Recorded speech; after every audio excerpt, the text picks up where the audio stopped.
English Grammar, Lesson 19. Topic: Pronunciation patterns of phrasal verbs. Watch and listen. Can you identify three phrasal verbs? Today I drove up to New Hampshire to get my accordion tuned. At Accordion Connection, I ended up doing more repairs than I expected, but my accordion is in good condition now, so I'll drive back happy. You heard these three phrasal verbs: drive up, end up, drive back. Remember, a phrasal verb is a verb plus one or more particles. When these parts come together, they create a new definition. Did you understand the meanings of these three phrasal verbs? I said I drove up to New Hampshire. My home is in Massachusetts and New Hampshire is in the north. To drive up means to go north by car. I also said I ended up doing more repairs than I expected. So if you end up doing something, you find yourself in an unexpected situation. Finally, I drove back from New Hampshire. I returned. To drive back is to return by car. Note how we can easily create new phrasal verbs if we change our mode of transportation. For example, if I go by plane, I can fly up, fly back. If I go by ship, I can sail up, sail back. Alright, now that we remember what phrasal verbs are, let's recall more about their structure. Phrasal verbs can be either transitive or intransitive. If they're intransitive, they do not take an object. If they're transitive, they do take an object. Transitive phrasal verbs can be either separable or inseparable. If you need a review of the structure of phrasal verbs, please go back to Lesson 18. It's helpful to keep the structure in mind so that you better understand the pronunciation patterns these verbs follow.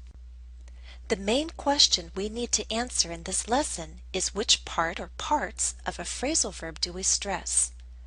The key word in the term phrasal verb is phrase, so we're going to focus on stressed words within a phrase. Sometimes the verb will receive the stress. Sometimes the particle will receive the stress. And other times, both the verb and the particle will be stressed. I'm going to teach you three basic patterns. Let's begin with the first. Watch and listen. As you can see, I'm home now, so if you'd like, I can show you my accordion. It's not easy to pick an accordion up. Accordions are heavy instruments. I bought this one just a few weeks ago. It's not new. I bought it secondhand, which means it was owned by somebody else, which also means I didn't have to spend too much money. So this is my accordion. I like it, but when I bought it, there were two things wrong. One, it was a little out of tune, and two, on the back, someone had put tape here. I don't know why. I couldn't figure that out. Why do you need tape on an instrument? So I decided to take the tape off. Listen closely again. It's not easy to pick an accordion up. I couldn't figure that out. I decided to take the tape off. Which words were stressed? Both the verb and the particle. We have three transitive phrasal verbs, and they are separable. If you look at the sentences, an object separates the particle from the verb. So what is the pattern? Stress both the verb and the particle when an object separates them. If there is more than one particle, stress the verb and the first particle. I want to note that while both the verb and the particle are stressed, the particle tends to receive slightly more stress, as in figure that out, take the tape off. Do you hear how the particle is slightly more stressed? Alright, let's move on to the second pattern. Watch and listen. Once the tape was taken off, I was left with these very ugly tape marks. And unfortunately, these tape marks don't wash off. That's one reason why I decided to buy this pad. Now you can't see the tape marks. More important, the pad makes it very comfortable for me when I play.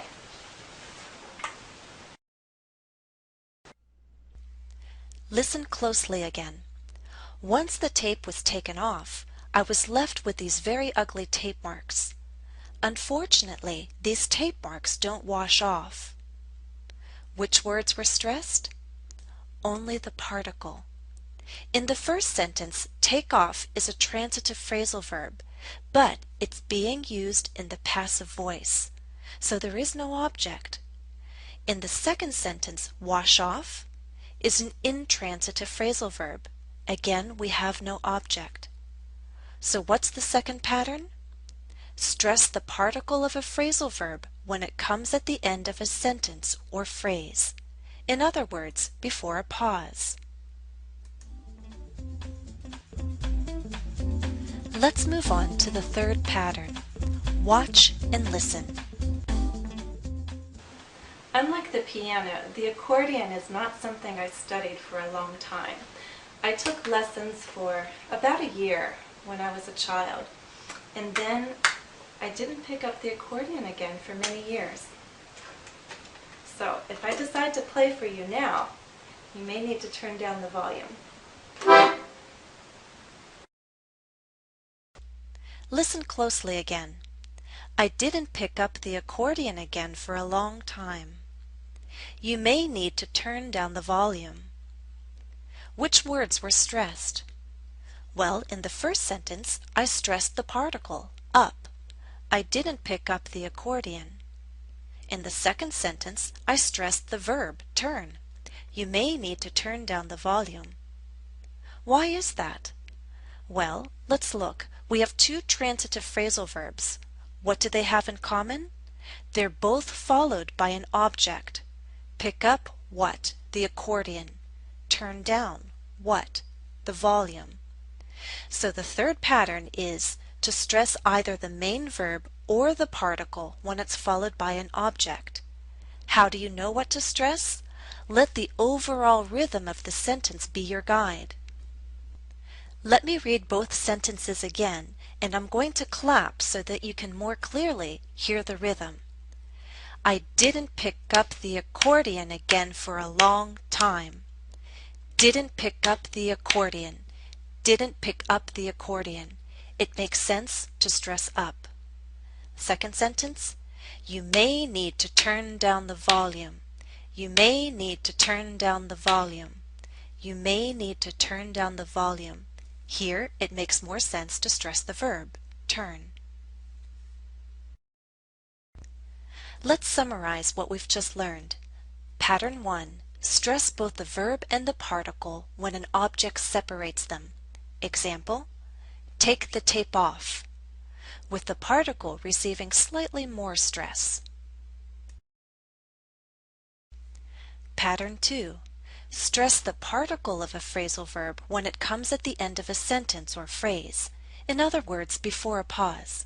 Example, it doesn't wash off. Pattern 3.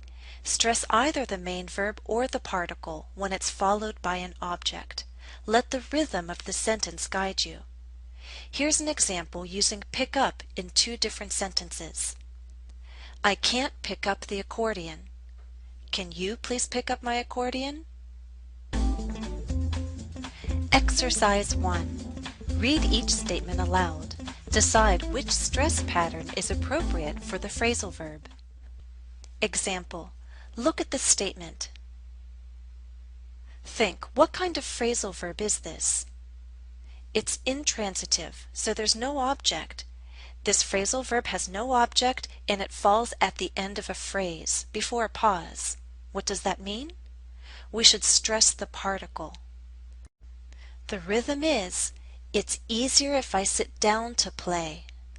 It's easier if I sit down to play. 1. Read the statement. Which parts of the phrasal verb are you going to stress?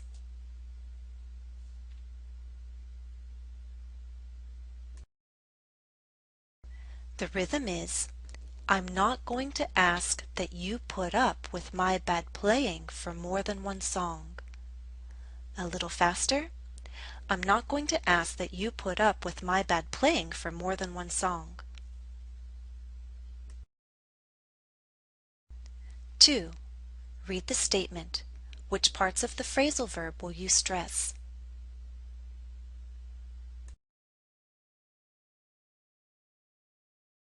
The rhythm is, it's very likely that I'll mess up at least once. A little faster. It's very likely that I'll mess up at least once. It's also possible to shift that last stress to least. It's very likely that I'll mess up at least once. Did you hear that shift? Now look at number 3. Which parts of the phrasal verb will you stress? The rhythm is, I won't start over again. A little faster. I won't start over again. 4.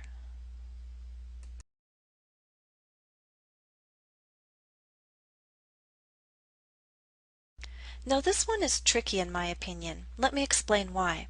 We have an intransitive phrasal verb, which means there's no object and there's no separation. So according to the basic patterns, we should stress the particle. But this phrasal verb doesn't fall at the end of a phrase or the end of a sentence. It doesn't come before a pause. We have this ing form of the verb, keep on playing. So I think we should let the overall rhythm of the sentence be our guide. After all, we're dealing with patterns, not fixed rules that can't be broken. So I think the overall rhythm is telling us to stress the verb, keep, and this ing form of the verb, playing. Let me clap the rhythm. I'll just keep on playing. Keep on playing. I'll just keep on playing. Other intransitive phrasal verbs followed by the ing form of the verb include end up and go on. As in, end up doing more repairs. Go on looking for something better. Okay, let's try our last one, number 5.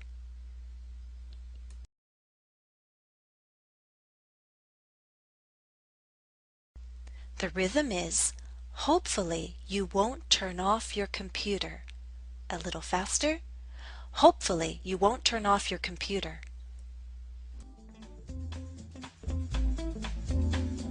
Exercise 2. Watch and listen. Pay attention to the pronunciation of the phrasal verbs. I'm not very strong, so it's easier for my arms and my back if I sit down to play. I won't make you put up with my bad playing for more than one song.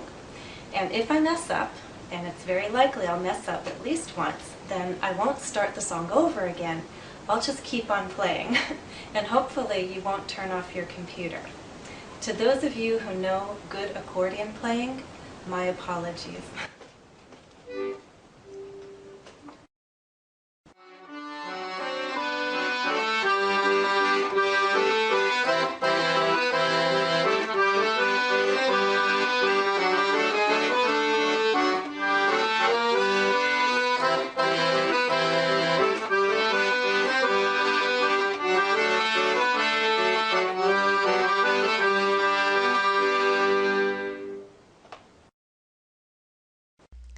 There's more to come on this topic.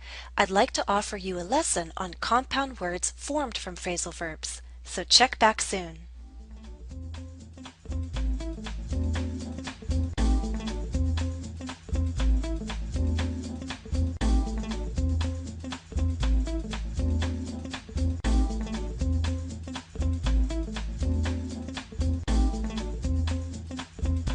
Additional practice for this lesson is available at EnglishCafe.com.